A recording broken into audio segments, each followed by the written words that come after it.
monarch. But I think the royal family has to modernise and develop as it goes along, and it has to stay relevant. The Queen is a fantastic role model to lead that, and that's the challenge for me. We are on the verge of the historic royal wedding, and at the center of the action is a soon-to-be American princess. I put a spell on you. I think on the wedding day, as Meghan walks down the aisle and the choir's singing, Because you're mine. you'll be able to hear the distant hum of Edward VIII spinning in his grave, because he gave up the throne to marry a twice-divorced American. But now Meghan Markle, she's American, she's biracial, she's been divorced, and she's allowed to marry a royal. How exactly did we get here? It's been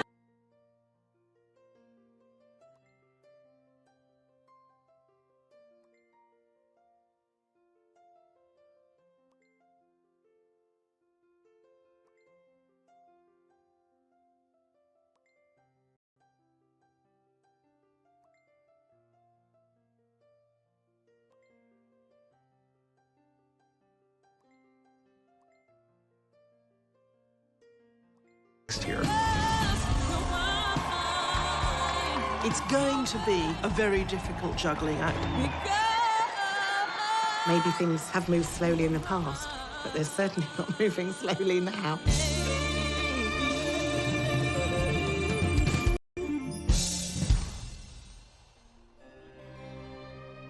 There is only one job that the royal family has.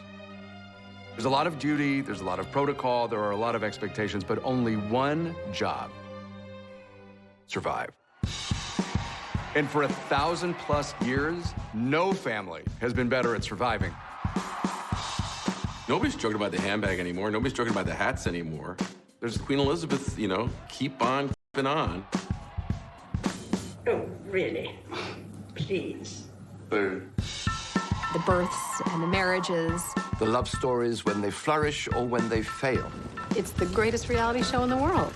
Americans can't get enough of it. Unlike the Kardashians, this soap opera has got a heritage. They should be a little bit removed. That makes them special. But that doesn't mean that they should be untouchable. The royal family are changing with the times. You trace that all the way back to Princess Diana. There was something magic about Diana right from the start.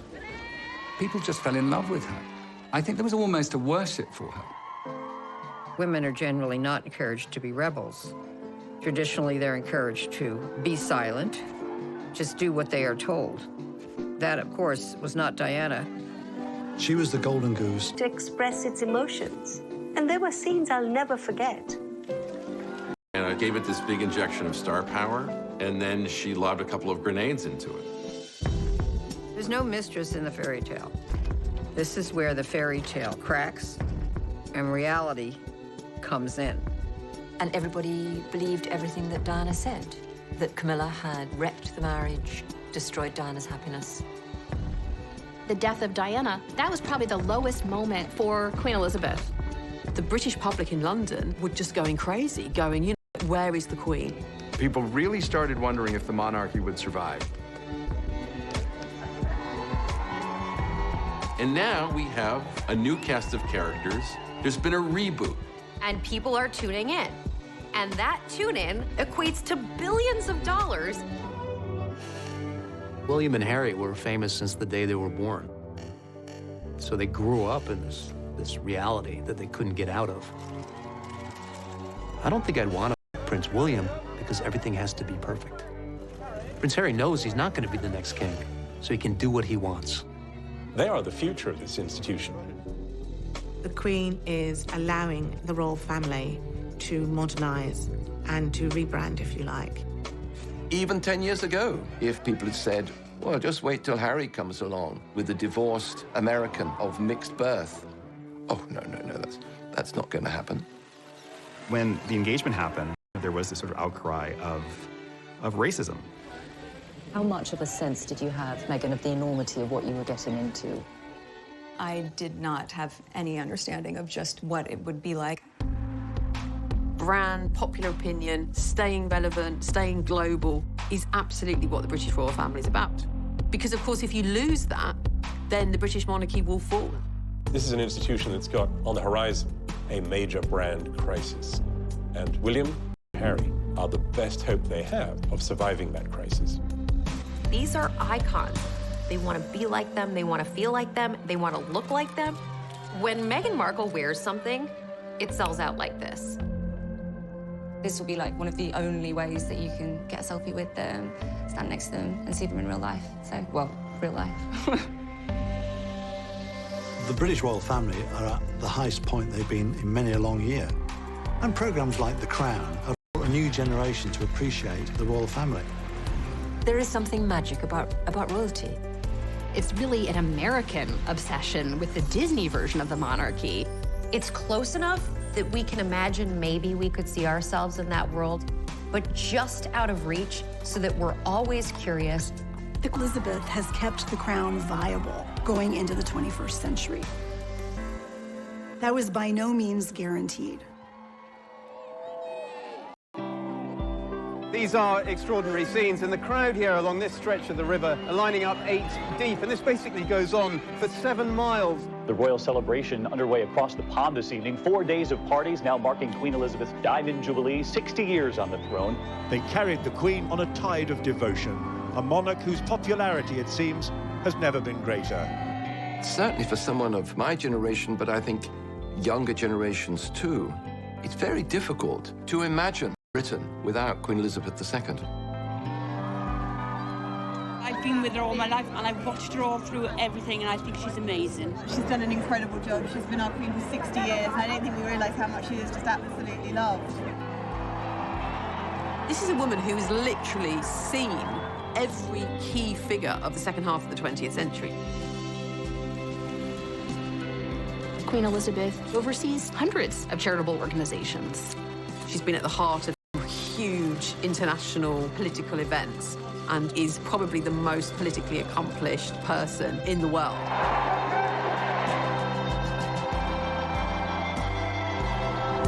The Queen, though, wasn't supposed to be Queen. She was Queen because her uncle, Edward VIII, had abdicated. Edward VIII was the eldest son of George V. He was meant to be the king following his father's death in 1936. He was quite good-looking, dashing, a rather popular figure, Edward.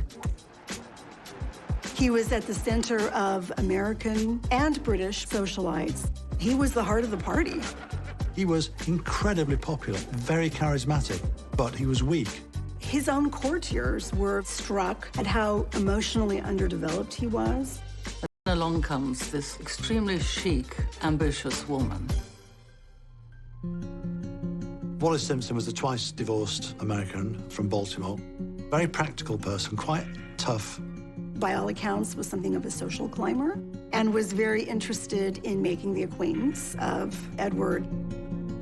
There's a lot of really interesting speculation about the kind of psychosexual hold that she had on him.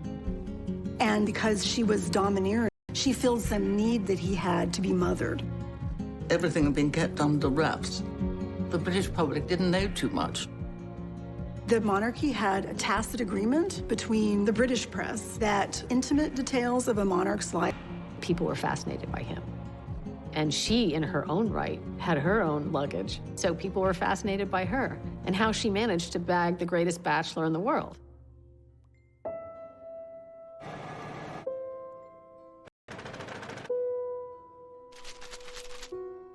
The American press had been obsessed with the idea that Edward VIII would marry an American woman. William Randolph Hearst did not like the British monarchy. He really made it a practice to encourage his reporters and photographers to seek out the private lives of the royal family. One of the photographs that drew attention was a photograph of her touching his arm. Ordinary people do not touch the monarch. That kind of intimate gesture indicated that there was an intimate relationship. A cruise he took in 1936 along the Mediterranean coast with Mrs. Simpson. They took photographs in his bathing suit. You could see his chest. I mean, he was half naked in these photographs. The public had never seen its monarch in a photograph in anything less than an utterly dignified manner.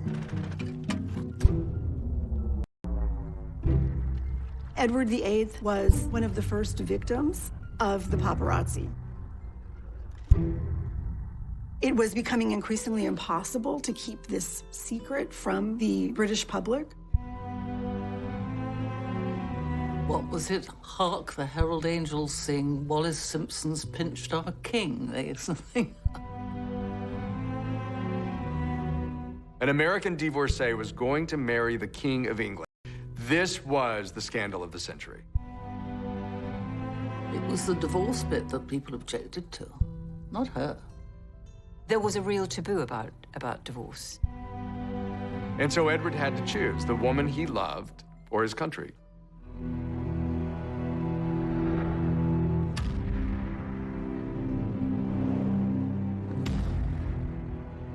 An abdication was something you couldn't think of the king stepping down and going abroad to marry this woman. One cannot overstate the trauma of the abdication crisis. It seemed at the time that the monarchy, the British monarchy in 1936, came close to self-destructing. Had he insisted on marrying Mrs. Simpson, and had Parliament said no, it would have forced a standoff that the country had not seen since the 17th century. A few hours ago, I discharged my last duty as King and Emperor, that I have found it impossible of the woman I love. From that moment onwards, the name of Edward VIII, his presence hovering in exile with this wicked American divorcee, it loomed over so many decisions of the royal family. Knowing what we know now, it is incredibly fortunate he abdicated. After they married, they actually paid a visit to Germany and met Hitler. Edward could be useful to them in the event that Germany invaded England and needed some way to rule it. It raised real concerns. There is a real chance that the course of history could have been changed had he stayed on the throne. Edward was king for 1 year. He was not crowned. So the coronation that had been planned was held for his brother, who ruled as George VI. When George VI heard that his brother was going to abdicate, he came home very distraught. And Elizabeth and Margaret, her sister, were looking over the balcony. And Margaret said, "Does this mean that you'll be Queen, Lilibet?" Elizabeth replied, "Yes, I suppose so." She instantly became one of the most popular celebrities in the world. Prince Charles, in the public, made light of it. In private, he was quite jealous.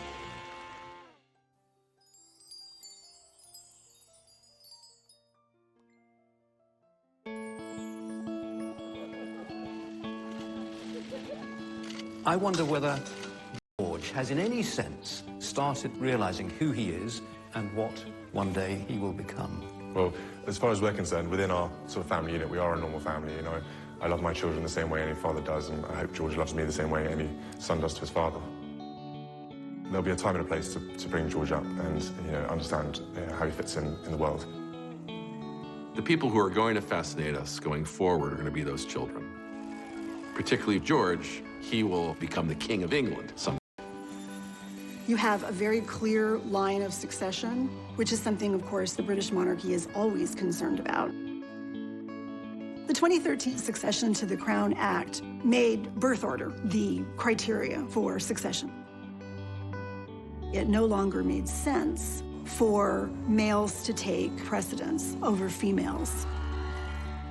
Had George VI had a boy, the boy would have become the heir presumptive. But because she was the eldest child and there were no boys,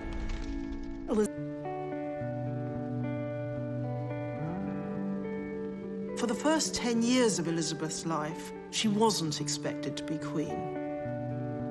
She had a very tight bond with her parents and her sister Margaret. Her father spoke of them as us four. They were this enormously close and affectionate family unit. Elizabeth's father, George VI, was himself a very dutiful king. George VI and Queen Elizabeth were incredibly loved by the British public, largely because of the way they behaved during the Second World War. They refused to leave the country when the country was being bombed. The Queen was outspoken. She said, "The king will not leave, and if the king will not leave, I will not leave, and if I will not leave, children will not leave." They really became a symbol of that stiff upper lip, of that British resolve. They did live on rations, they dug for victory, they knitted comforts for the troops, and they did the radio broadcast to try and cheer other children along. We children at home are trying to bear our own share of the danger and sadness of war. Come on, Margaret. Good night, children. Good night, and good luck to you all.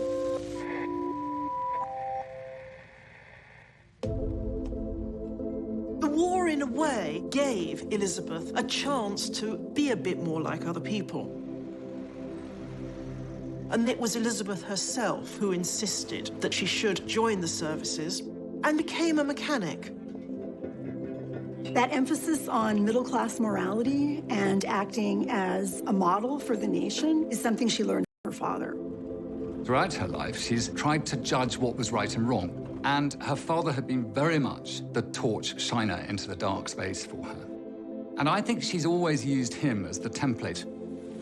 I declare before you all that my whole life, whether it be long or short, shall be devoted to your service. When the Queen said, "My whole life I shall dedicate to your service," she really meant it. Something that has completely been at the centre of everything she's done. And before very long, she's fallen in love with a man that she absolutely adores, who she first laid eyes on when she was about 13. This very attractive naval officer, Prince Philip. She had this really wonderful complexion, startlingly pretty. It has been announced officially from Buckingham Palace that Her Royal Highness the Princess Elizabeth, Duchess of Edinburgh, was safely delivered of a prince at 9. The future was opening up. Certainly, Elizabeth did not expect to become monarch for a long time. But her father's health had been bad since the 1940s, and that wasn't something that was widely advertised. She certainly did not expect him to die while she was away on behalf of the crown.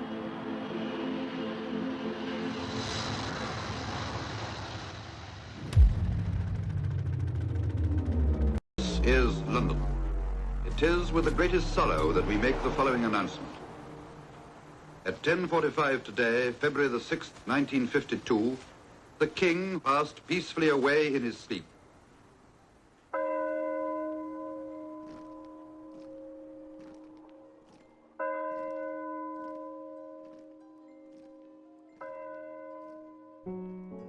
She was very young. She was only 25 when she succeeded to the throne.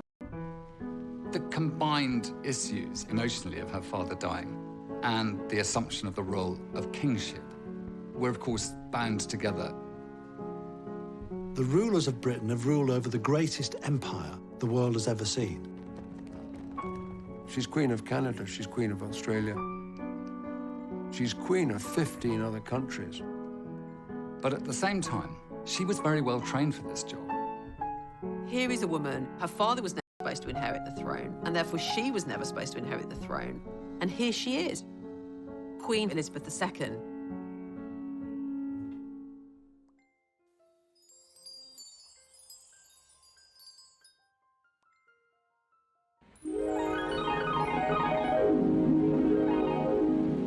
See the USA in your Chevrolet. America's the greatest land of all. We think about the period following the Second World War in the United States as being this great consumer moment, a great moment when there's a lot of opportunities for people and they're starting these brand new lives with Tupperware. Freeze it, stack it, any which way. It won't leak or spill. But that's not the lived experience of the British right after the Second World War. Britain, it was so grim after the war. I didn't recognize London. There were so many bomb sites. There was tremendous austerity, food rationing, fuel rationing. It was horrible. Rationing did not end in Britain until 1951. The prospect of rebuilding it all again and what was life going to be like. There wasn't a great spirit of gaiety, and it brought a bit of colour to the nation, which had gone through the most terrifying ordeal. I mean, the world had.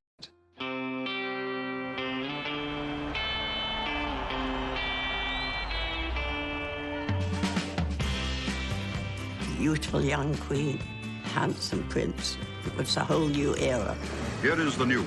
Mount Everest has been conquered by members of the British expedition. Tenzing Norgay and Sir Edmund Hillary climbed Mount Everest the night before the coronation. It was a joyous moment, and you could see it in the crowds, you could see it in the pageantry. There was this whole exhilarating sense of a new Elizabethan age. I remember borrowing my mother's diamond ring and scribbling the coronation date on my bedroom window with it. So enthused was I.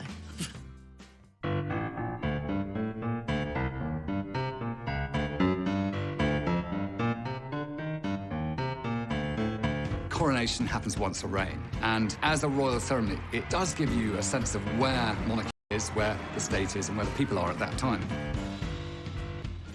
All British institutions that have survived are the ones that have constantly reinvented themselves.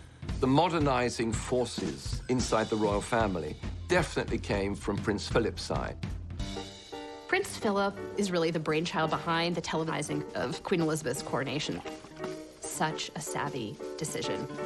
It's about including the public. It's about inviting the public into a ceremony that historically had been for the political elite. And it had the most enormous audience. Huge numbers of people bought these tiny little things, and they all gathered around it. We travelled 4 hours to the Oxford village where my grandmother lived to see the coronation on television. Yeah. I think it did a great deal for social cohesion. I think it did an enormous amount for the spread of the television medium.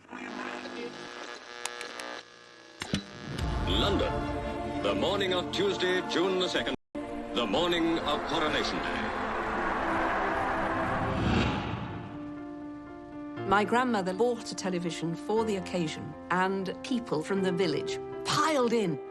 Into the forecourt of the palace and through the gates comes the gilded coach, bearing the young queen to her crown. Rosie Churchill and I were the only two that went in a coach, and I was just blown away. A huge wave of cheering travels with her, pouring along the Mall as though it would lift her and carry her on her way. People were roaring, "Long live the Queen," and they were ecstatic. I mean, the main thing I remember is this crowded living room and the excitement. So, borne forward to the acclamation of her peoples, and took our places. She turned round with a beaming smile. "Ready, girls?" Madam, is your Majesty willing to take the oath? I am willing. The Queen was quite extraordinary. I couldn't understand how she could be so calm, completely unfazed by the whole thing. You only have to walk into Westminster Abbey and imagine all the balconies that get built for a coronation. All those eyes peering down. I should imagine the pressure was immense. The things which I have herewithal promised, I will perform and keep, so help me God. She never put her foot wrong the whole day, not one. The moment of the Queen's crowning is near at hand. The Archbishop raises it high in the sight of the people and reverently places it on the Queen's head. Her Majesty, Queen Elizabeth II, is crowned.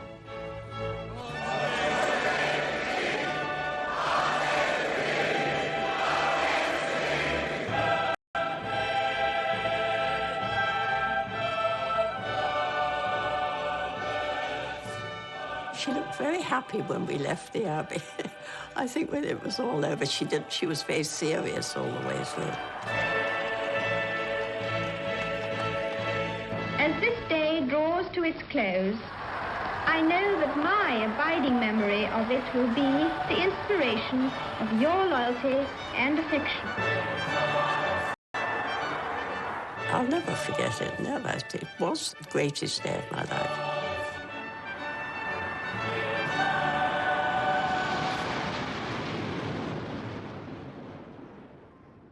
The Queen was going to have to do a major job, and she was dedicated to doing it, whereas Princess Margaret could be more relaxed. She was always a rebel. She'd go clubbing. She'd drink a bit too much. Margaret certainly made the most of her life, behaving in a rather riotous way.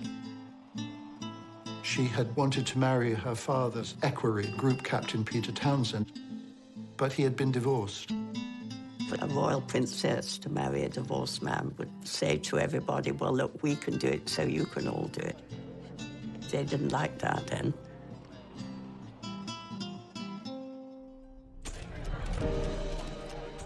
People in Britain were very pro it.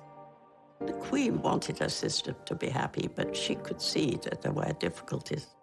Queen Elizabeth is also head of the Church of England. It's in that capacity she had a really hard time supporting her sister when she wanted. Lose all her titles, her allowance. She would lose everything. It was a lot to give up. So I think she sat back and decided not to.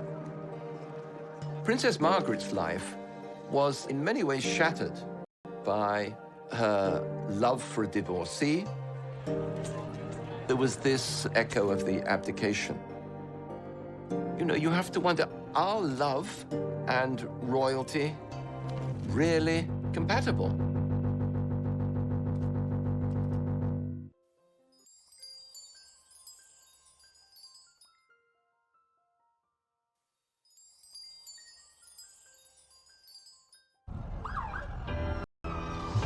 William and Kate now here in New York. You can hear those fans screaming there. I've been such a fan since I was little, and I'm dying to see them.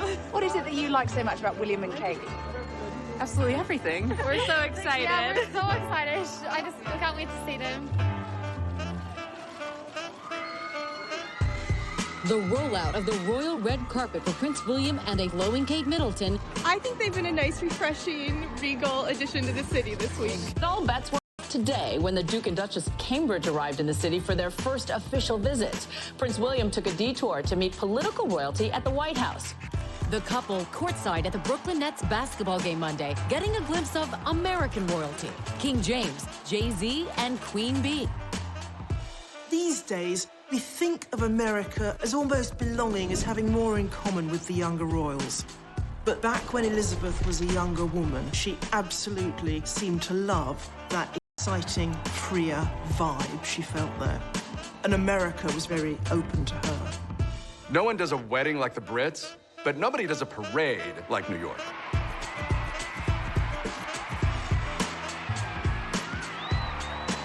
Queen Elizabeth and Prince Philip had never seen anything like this. 1 million people lined the streets of Broadway.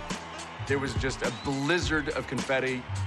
When Queen Elizabeth and Philip came to America in 1957, they were so much more casual and at ease than they were back at home. They attended a football game at the University of Maryland. Queen Elizabeth made a special request that they visit a supermarket because they didn't have supermarkets on that scale in Britain. She talked to shoppers, talked to women there with their children. I think Americans allow the royal family to take a breath and not worry so much about their role. Americans tend to have a more romantic, more abstract view of who the royals are and what they do. Sovereign housewives romanticize what it would be like to be queen because it would allow them to leave their suburban households and call the shots. You can see that in actual descriptions from women's magazines. At the same time, there were popular television shows like Queen for a Day. Would you like to be queen for a day? People would tell their hard luck stories, and the audience applauded, and whoever got the most applause became Queen for a Day. I now crown you Queen Clarice. I think our fascination with royalty comes out of the fairy tales, and especially stories in which the princess comes from humble origins. It goes back to our more basic desires to have a rise above our current station in life. They called Hollywood the Dream Factory. The dreams were ours, and the people who gave us those dreams were the men and women we saw on that screen. You would go to picture palaces. There were uniformed ushers wearing white gloves. You were treated like royalty. And the movies that people saw in these palaces were even more influential because of the environment. Walt Disney obviously had a knack for knowing what kind of mass entertainment was going to resonate. He realized fairy tales and royalty were a gold mine. In movies like Cinderella or Snow White and the Seven Dwarfs, Disney was able to capture this idea of folklore, of what the people want. There's a princess phenomenon, let's call it the Disney effect, where there's so many stories that people grow up learning and seeing, and they see a person who they often aspire to be, right? That they see a person who knows who she is, a smart, self-confident woman who has done amazing things and finds some great life into the future. A Disney narrative lines really nicely with the royal family. As soon as movies became a big part of our lives in the first half of the 20th century, we started elevating movie stars to our own version of royalty. It's not like people weren't famous before.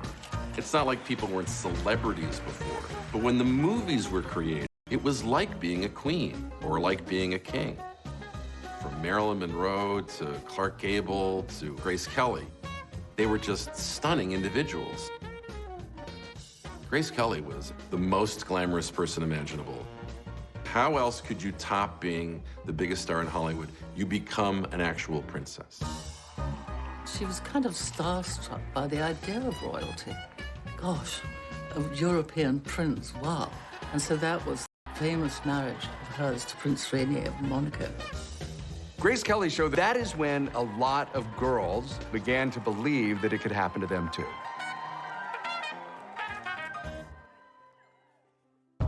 Old-fashioned, elitist, and out of touch. He dared to actually criticize the Queen herself. I don't retract that for 1 minute. Because, you see, I'm now being attacked for having attacked the Queen.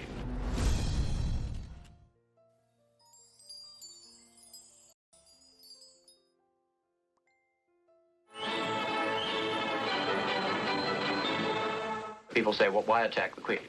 Well, indeed, I mean, it's painful to have to. One would much rather not have to, but this is the dilemma.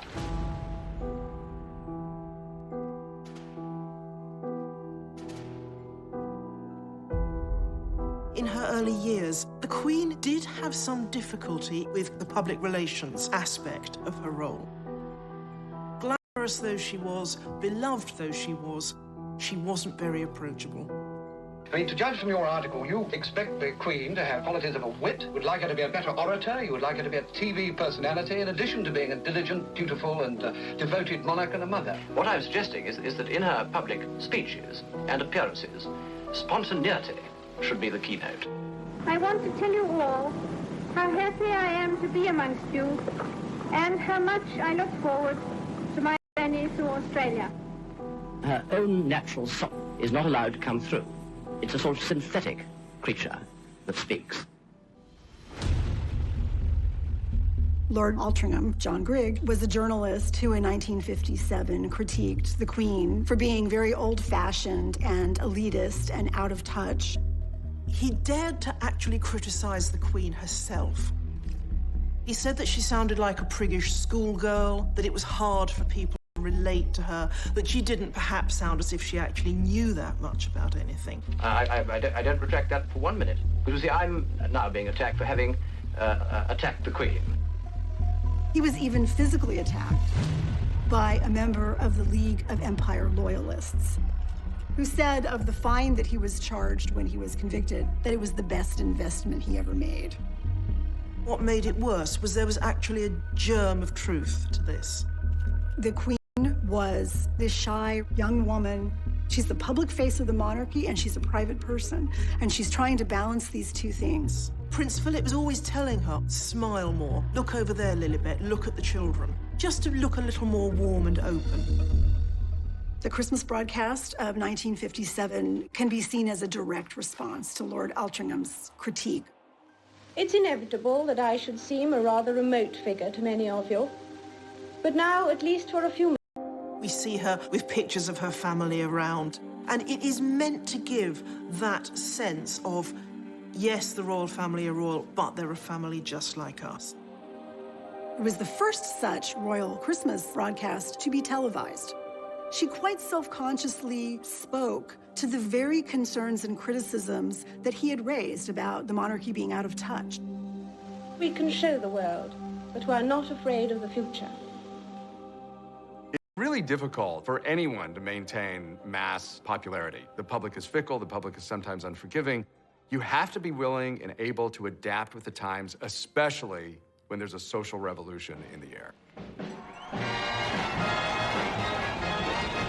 Everyone is voting for Jackie. The cool music of the time was not rock and roll, it was Frank Sinatra. And Frank Sinatra was recording campaign songs for JFK. Instantly, the presidency was covered with glamour. The torch has been passed to a new generation of Americans born in this century. John F. Kennedy, in a way, was a royal for the American people, but he was also a relatable man. They symbolized a kind of common touch. People really believed that he got them and that he wanted the best for them. And at 43, the youngest president that we've ever had, some argue that he was maybe one of the most good-looking. I was a bit keen on JFK, as girls my age certainly were. And there was Jackie glittering beside him, not upstaged by him.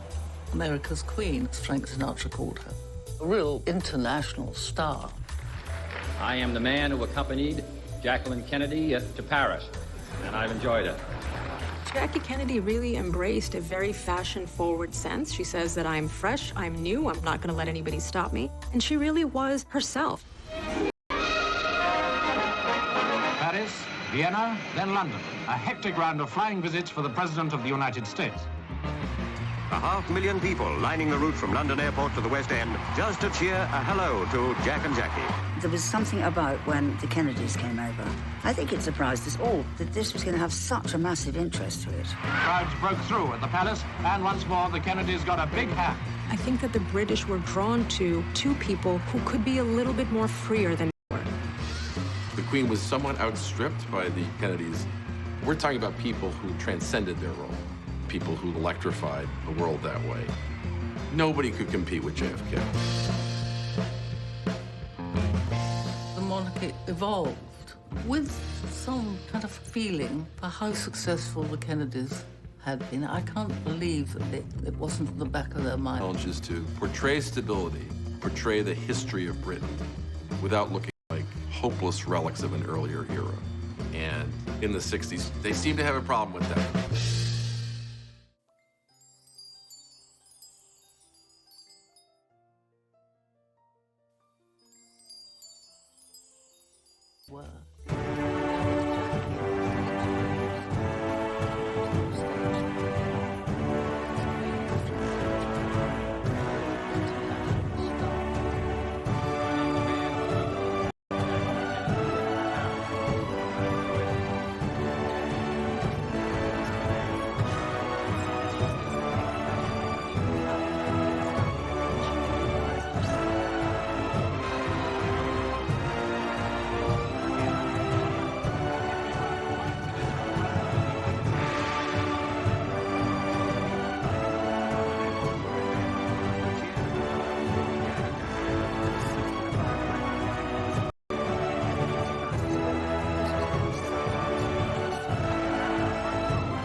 It appears as though something has happened in the motorcade route.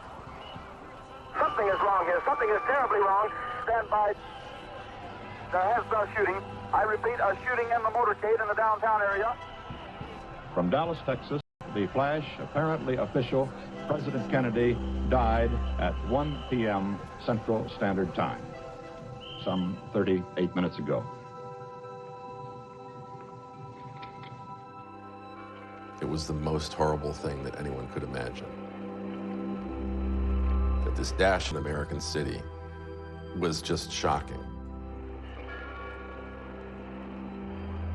We felt it in Britain too.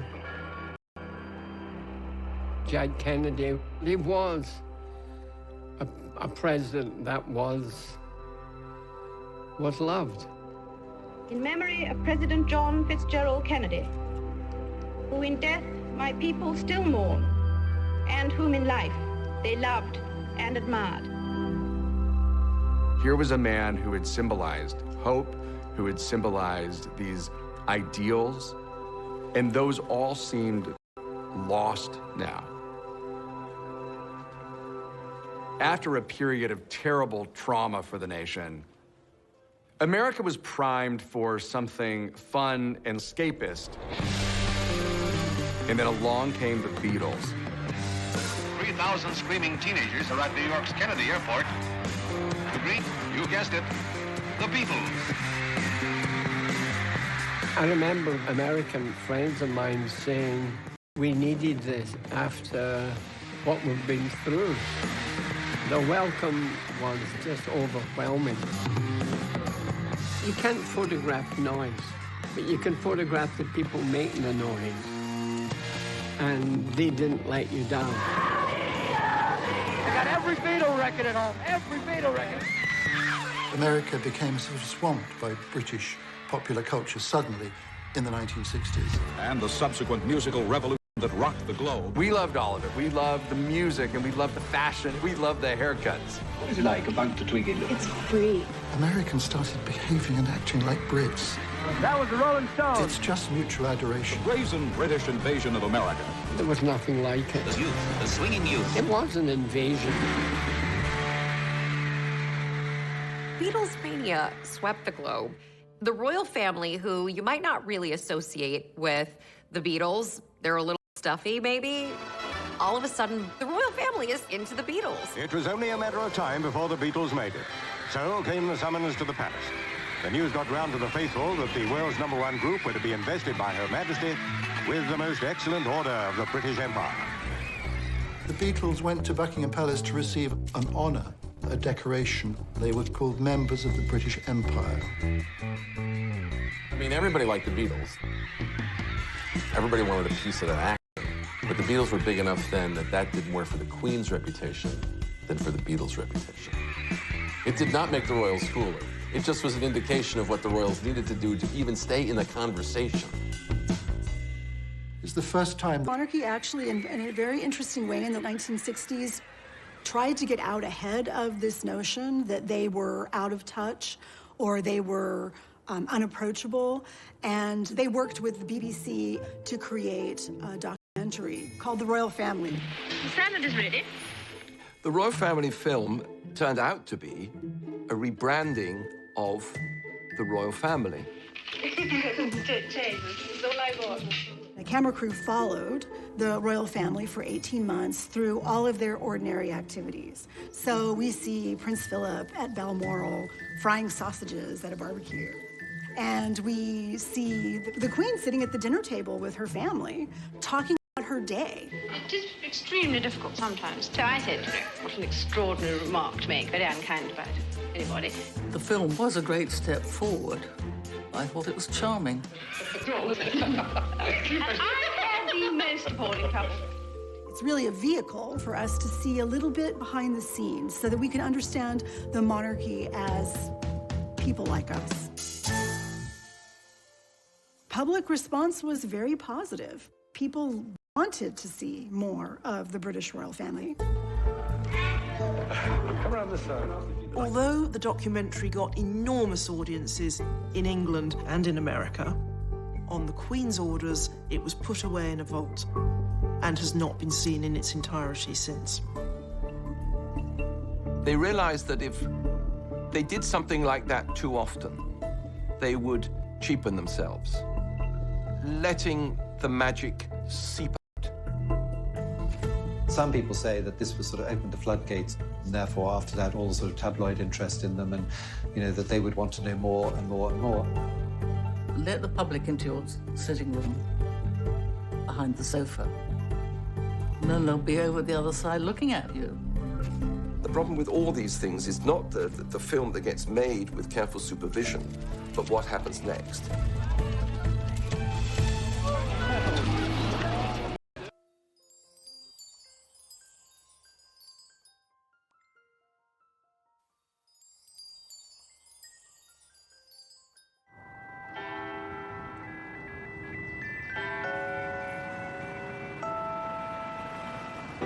Exciting breaking news from Kensington Palace this morning. Alarm bells are ringing. We've been on royal baby watch for a few days now. It's happening. In Middleton, the Duchess of Cambridge has been admitted to a London hospital. This is one of the most famous hospital tours probably in the world. Some die-hard fans already out there. They have been all morning long. The anticipation huge here. The world's press waiting for news. We're from Minnesota. Kind of a historic moment. People think we're kind of crazy, like a lot of our friends back home, but we're like, come on, you gotta do this, We are just getting news now saying the Duchess of Cambridge has delivered a son. The British royal family has a new member, a prince. So now we're waiting to see if the royal couple comes out soon to greet all those fans. All eyes trained on those brown doors, ready and waiting. So we've noticed an awful lot of activity out here just in the past few minutes, so we may see the new arrival fairly soon. Here we go, here we go, here we go. The royal family has just emerged from St. Mary's Hospital. Baby wraps up warm.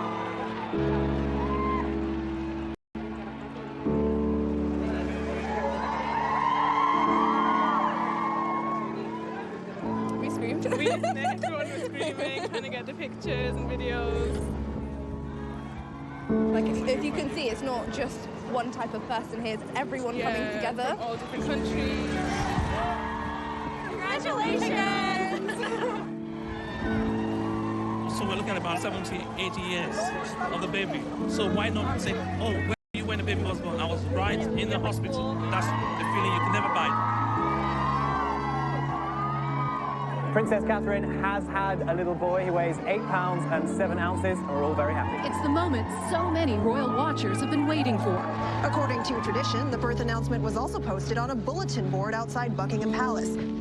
As outside the palace, all-night crowds are rewarded by the bulletin announcing that Princess Elizabeth was safely delivered of a prince and that Her Royal Highness and her son are both doing well. One of the great features of the royal brand is that it's cyclical. The royal family is not only a lifelong reality show, it's a centuries-long reality show.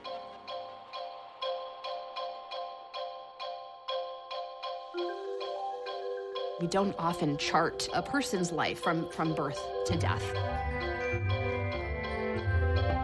But with the advent of technologies, whether it was photography in the 19th century or television in the 20th, we have been able to follow members of the royal family at every step.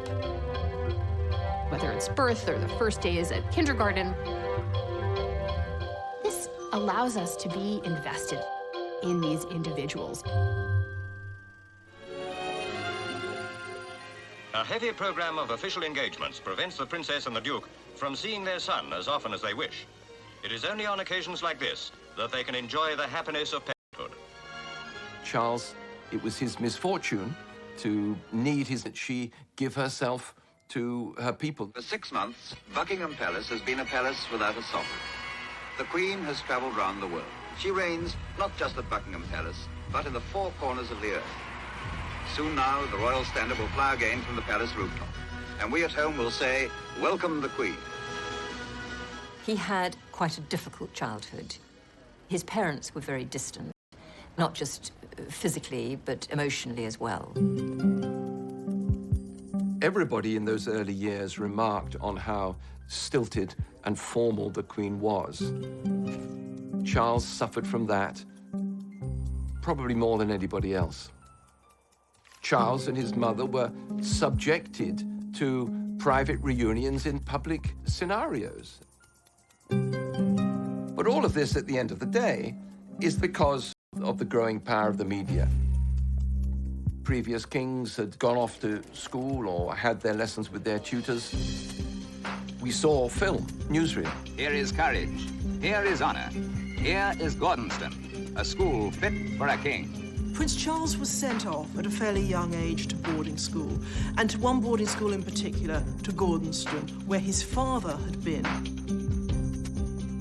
The school had a tough, outdoors regime that Prince Philip clearly saw as making a man. He had a difficult relationship with his father, who frankly was puzzled by this son of his who was so sensitive. You can only feel sorry for the kid. Scrutinized whenever he appeared in public, scrutinized in private. And then this develops with his love life.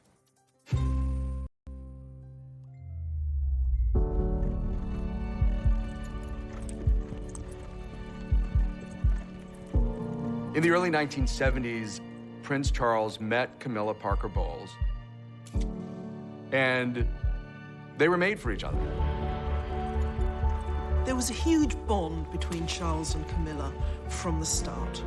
Partly it's the things they shared, a love of the outdoors life, of horses, you know, no taste for the spotlight, for glamour. Partly it's the thing they didn't share, the thing she could give him, this jolly, breezy confidence. Camilla was not an aristocrat, and she had had previous boyfriends. She had a boyfriend when she met Charles. A woman of experience and knowledge was not an appropriate partner for the future King of England. He went off into the Navy, he went off to the Caribbean, and shortly after, Camilla wrote him a letter telling him that she was going to marry Andrew Parker Bowles. Charles was absolutely devastated. There was a lot of pressure to find a bride.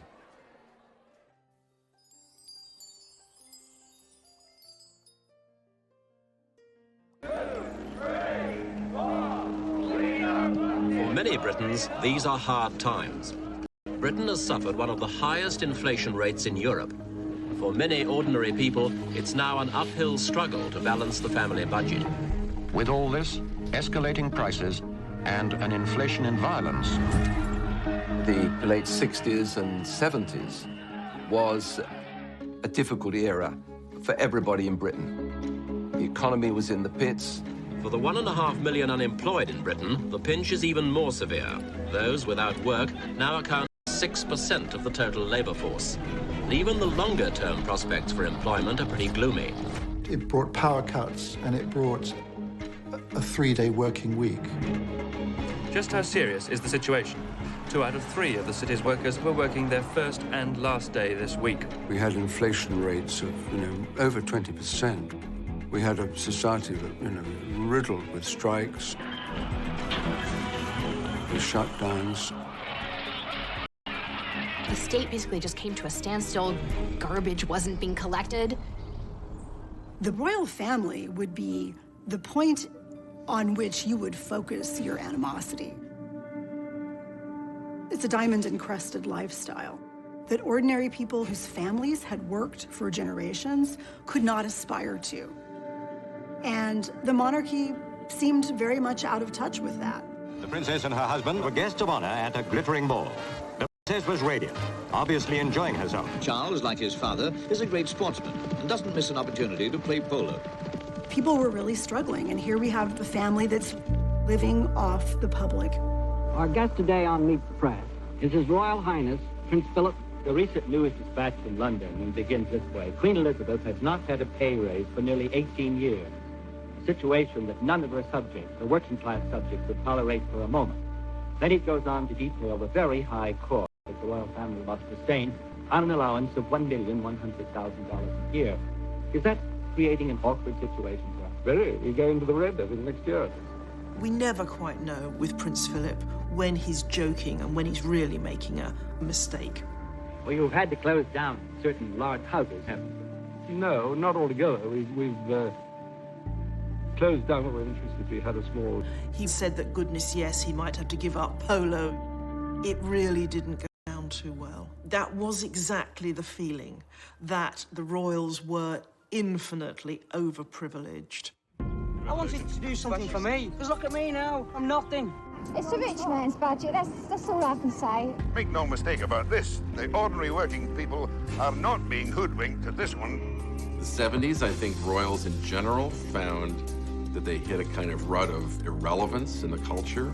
And then, you know, there was Queen Elizabeth keeping on. London celebrates a once-in-a-lifetime spectacle not to be missed, Queen Elizabeth's Silver Jubilee. 35 eventful and glorious years. Queen Elizabeth II, long may she reign. For one brief moment, the Jubilee seemed to unite the divided nation under one flag. The Queen, the head of state, is a focus of unity, which transcends any political division. In America, the president is the head of state and at the same time the head of government. In the British system, the head of state and the head of government are two separate entities. Every week in Britain, the Prime Ministers from Churchill right through to the current British Prime Minister meets with the Queen.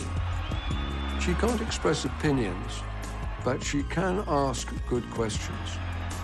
The monarch works to advise, to encourage, to serve the nation and the government.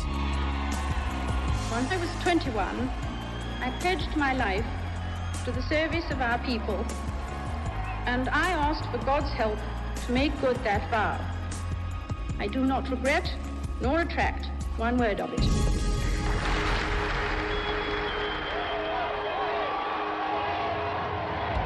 The 1970s were tough times, but people needed a distraction.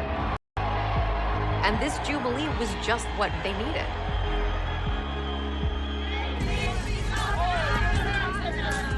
Join in the spirit, the good old British spirit. There is an element of escapism when it comes to the royal family. It's a way for us to escape the everyday, escape perhaps disappointment in our own lives. You know, whether people just come out and enjoy the street party and then go home and grumble again about how much of their taxpayers' money is going on the establishment. There's no doubt that these big public events do give the royals a boost. This royal wedding is really about a happy ending and perhaps a new beginning.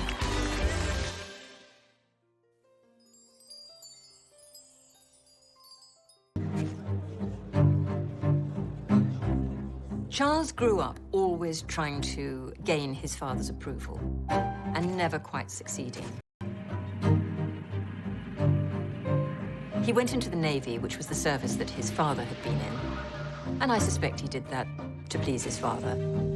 The British press, they tried to kind of create Prince Charles as like a James Bond character, called him Action Man. And this is the secret of the prince's public success.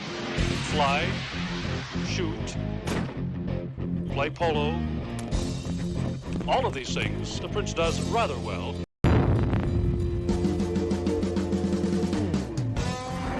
Gunnery practice is all part of the schedule. He gave an excellent display with a 20mm Oerlikon gun. He did everything that other recruits were asked to do, but which actually were quite dangerous. He did not want to be wrapped in cotton wool. His 9 months is an intensive period of training where he'll be given an insight into all departments. There are no fundamental differences between the prince's training from that of other sub-lieutenants. He's always pushed himself to the limit. Because being famous for having done nothing very important is a difficult thing to live with. He had a real need to prove himself, to do something real. His time in the armed forces, in the Navy, was an opportunity to do that. If later on I'm to be associated with all 3 services, it'd be a very good idea to do an attachment with each one. I think it gives one a very useful experience of responsibility and discipline. On paper, he may have been the world's most eligible bachelor. You know, helicopters, in a variety of uniforms, looking good, looking a bit more glamorous. But pressure to marry, it was time.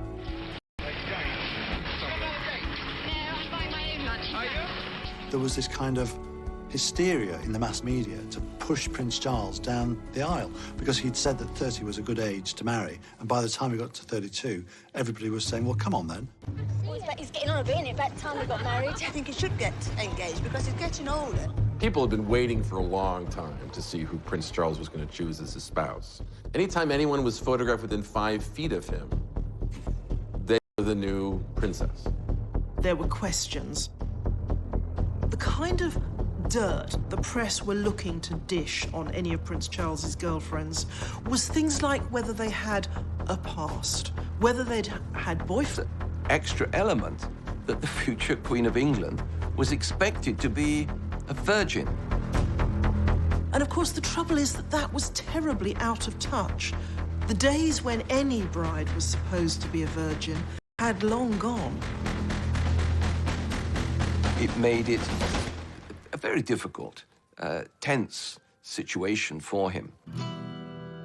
Sarah, you know, Lady Diana Spencer's older sister, was widely tipped as being a possible bride.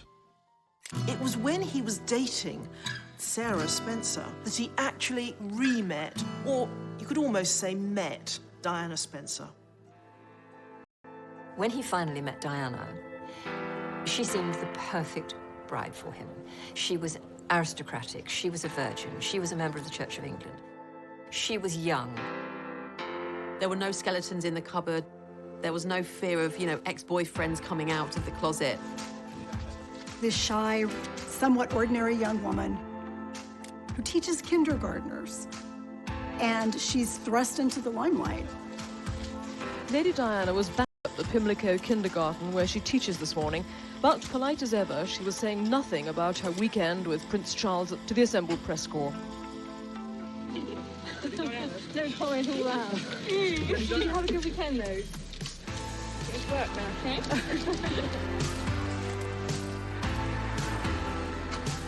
There was something magic about Diana right from the start. There was just something about her that made you feel, yes, this is going to be the one. Is there any possibility of any announcement of your marriage in the near future? Can you tell me? Can you tell me if there's any possibility? I'm not going to say anything, Ruth. Right, but Prince Charles did give us a hint himself. He said we wouldn't have to wait too long. The public had this view of Diana that she was a fairy tale princess. It was almost that she was rags to riches and she was a girl like us, plucked from a normal life. Reality actually was very different. Diana was probably more aristocratic than Prince Charles. She came from a very old English family. She grew up in a stately home, filled with staff and beautiful works of art. However, the public loved her, and they loved the whole idea of happy ever after. It wasn't clear at all that Charles was going to propose to Lady Diana. And of course, his reluctance shows the doubts he had. Doubts we now know were all too saying he either had to actually ask her to marry him, or he should back off and leave her alone. Because to keep her hanging on is awful for her, and it's going to damage her reputation.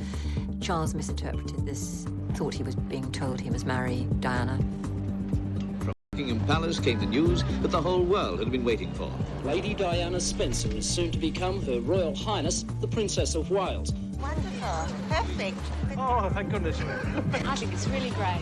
One can only speculate whether Prince Charles's decision to marry her was entirely his own.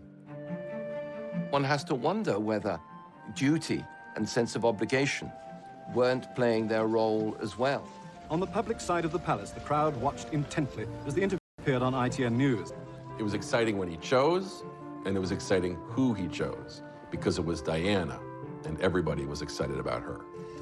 It was a really big deal. She was this breath of fresh air. She just looked and felt like someone you knew in real life. Diana, through her teenage years, we know she'd had a sort of crush on him, as some girls of her age did. And here she was, given the opportunity to become his princess. Can you take us back to when you first met? What do you think about Lady Diana? Well, I remember thinking what a very jolly and amusing and attractive 16-year-old she was. The royal tradition is that the bride-to-be blushes, stumbles and stutters over a few words and then lets the man do the talking. And having great fun. And Diana, she remained silent. And I don't know what you thought. Pretty amazing. She was awkward, she was young, she was unschooled in the way of royalty. Can you find the words to sum up how you feel today, both of you? Difficult to find that sort of word, isn't it, really? Just delighted and happy. And then the famous quote. And I suppose in love. Of course. Whatever in love means. Whatever in love means. This was not exactly a ringing endorsement. I mean, what sort of person says that to their partner, let alone to the world as a whole? At the time, it was like, oh, he's so befuddled with love, he doesn't even know what to say. It was not seen as being the run moment that would later be seen as. Diana came into the royal family as a vulnerable 19-year-old if they're not handled properly. 19-year-old princesses will grow up to be... His decision to marry her was entirely his own. One has to wonder whether duty and sense of obligation weren't playing their role as well. On the public side of the palace, the crowd watched intently as the interview appeared on ITN News. It was exciting when he chose, and it was exciting who he chose, because it was Diana. Oh my God. Everybody was excited about her. It was a really big deal. She was this breath of fresh air. She just looked and felt like someone you knew in real life. Diana, through her teenage years, we know she'd had a sort of crush on him, as some girls of her age did. And here she was, given the opportunity to become his princess. Can you take us back to when you first met? What do you think about Lady Diana? I remember thinking what a very jolly and amusing and attractive 16-year-old she was. The royal tradition is that the bride-to-be blushes, stumbles and stutters over a few words and then lets the man do the talking. And having great fun. And Diana, she remained silent. And I don't know what you She was awkward, she was young, she was unschooled in the way of royalty. Can you find the words to sum up how you feel today, both of you? Difficult to find that sort of word, isn't it, really? Just delighted and happy. And then the famous quote. And I suppose in love. Whatever in love means. Oh my God. Whatever in love means. This was not exactly a ringing endorsement. I mean, what sort of person says that to their partner, let alone to the world as a whole? At the time, it was like, oh, he's so befuddled with love, he doesn't even know what to say. It was not seen as being the run moment that would later be seen as. Diana came into the royal family as a vulnerable 19-year-old if they're not handled properly. 19-year-old princesses will grow up to be angry, powerful women.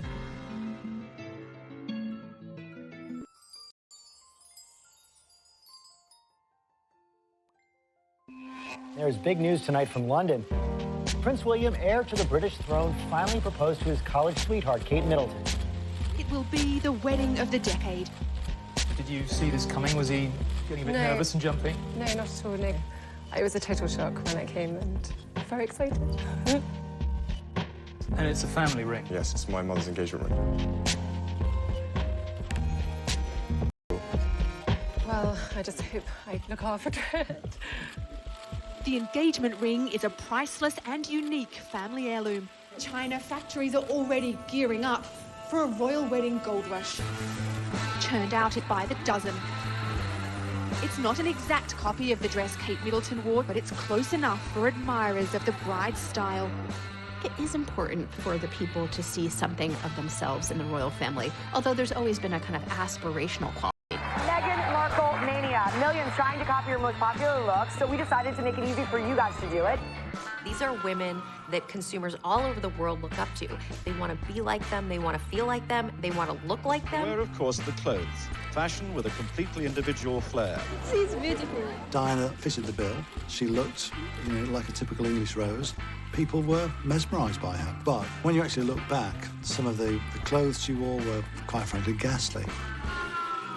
She certainly has been good for fashion so far. We learned just how easy it is today for every woman to look like a princess. There is something magic about royalty. What's not to love about royalty? Congratulations and jubilations. I want the world to know how happy as can be. It's fairy tale time. And in Britain tonight, the fairy tale is coming to life. Lining the streets of London, 2 million well-wishers. We are sitting in this magnificent location overlooking St. Paul's Churchyard. This is the wedding of the whole world, and the whole world loves a wedding. As you can see from the pictures, people here are shoulder to shoulder and wall to curve. The wedding guests assemble. The huge, cheerful crowd that has waited so long and patiently roars and waves its welcome. Royal weddings and romances were part of popular culture all through the 20th century. But with the marriage of Charles and Diana, they take on a new dimension. The wedding will have an audience of more than 500 million people. That's a sixth of the world population. Quite simply, it's going to be the biggest television event ever. We'll be devoting as much time, if not more, to the wedding itself than we did to the inauguration of the President of the United States. To us in America, this wedding was the closest we had ever seen to a real-life fairy tale. This was a massive event worldwide. People filled the streets. I mean, London was heaving. I was in the Scots Guards, part of the Guards division that wear the red coats and the big black hairy hats. I remember Diana passing where I was. There was an almost overcooked sense of national anticipation. You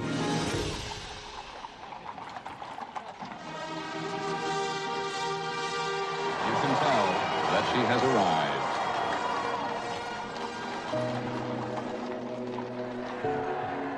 And here, our first glorious view of the bride.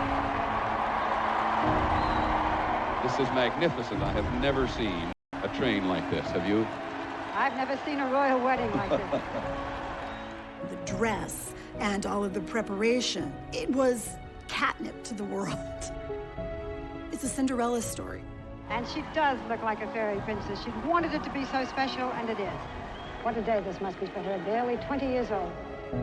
And by joining of hands, I pronounce that they be man and wife together, in the name of the Father, and of the Son, and of the Holy Ghost. Amen. So London now sees for the first time their Royal Highnesses, the Prince and Princess of Wales. I saw the prince in his naval uniform with his beautiful princess coming down the steps of St. Paul's, and I thought, that's the royal family sorted for my lifetime. That's the future, and I like it. It was very exciting to see her come suddenly, this totally different figure with a very different future.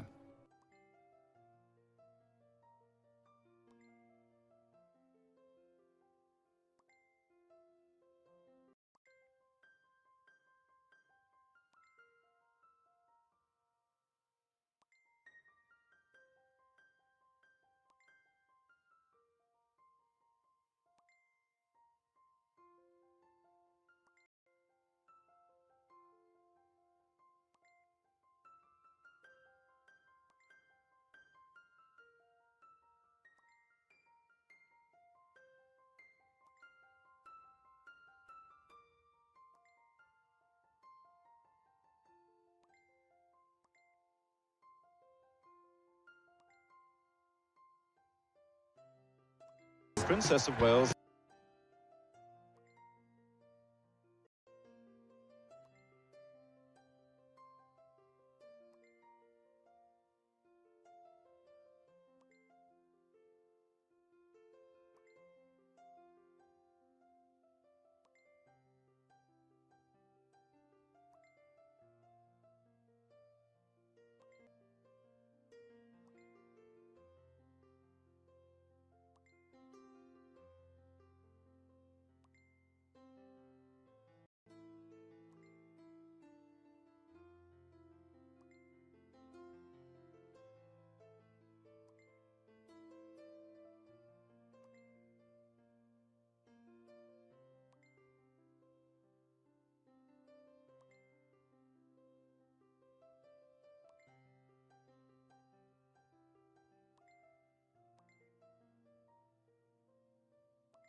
Perhaps the world's most eagerly anticipated birth. The news of it was announced just over an hour ago. It's a boy. A boy. Boy weighing 7 pounds, 1.5 ounces, and could well be the ruling monarch over Great Britain deep into the 21st century. When Diana produced her first baby, there was huge excitement. Outside St. Mary's Hospital, those who had waited all day long reacted as though there had been a birth in their own family. And they immediately broke into wild cheering and applause and singing, which has gone on ever since. Are you both happy? 13 hours, long time. Does he look like you? Does he look like you, sir? No, he's lucky enough not to.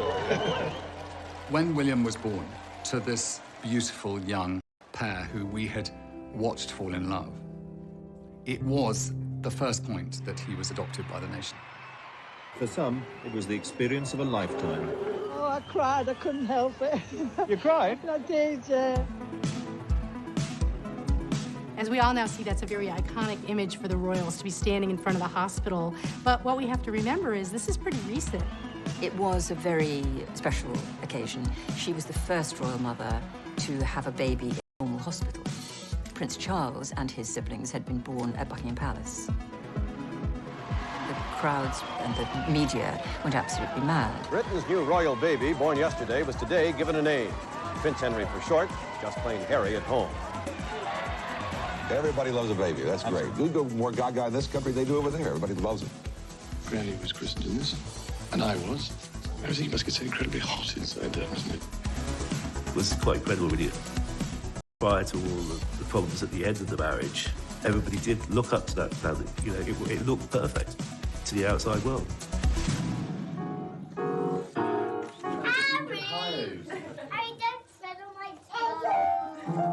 Young family, the model first family of the country. This is what we all aspired to be. Well, now reports are emerging in the press around the world that the couple's storybook romance may have entered a rocky chapter. This is where the fairy tale cracks and reality comes in. It is divorce for Charles and Diana. Things got so bad, people started wondering if the monarchy would survive. And then this absolutely incredible drama that nobody could have foresaw. There has been a terrible accident in Paris. Buckingham Palace confirmed the death of Diana, Princess of Wales. I say from my heart, there are lessons to be drawn from her life and from the extraordinary and moving reaction to her death. Princess Diana shook the modern monarchy. Reaching out to people, hugging people, touching people. AIDS, leprosy, landmines, and change people's perceptions. Ladies and gentlemen, please welcome Meghan Markle. Meghan, what's interesting about her are the echoes of Diana. If you have a profile where people are listening to what you're saying, I really, truly think you need to be saying something that's valuable. Ladies and gentlemen, everyone needs to be valued. She really did hold a mirror up to the monarchy and say, look at yourselves. The anticipation for Meghan and Harry's wedding was like nothing that I had ever seen. Yet again, this royal story that keeps on giving. This beautiful inclusiveness into the royal family. This is a great message to the world. Meghan is less interested in the glass slipper and more interested in breaking the glass ceiling. So many girls will wake up this morning across the world and look at TV and see somebody that looks like them. As part of the new modern monarchy.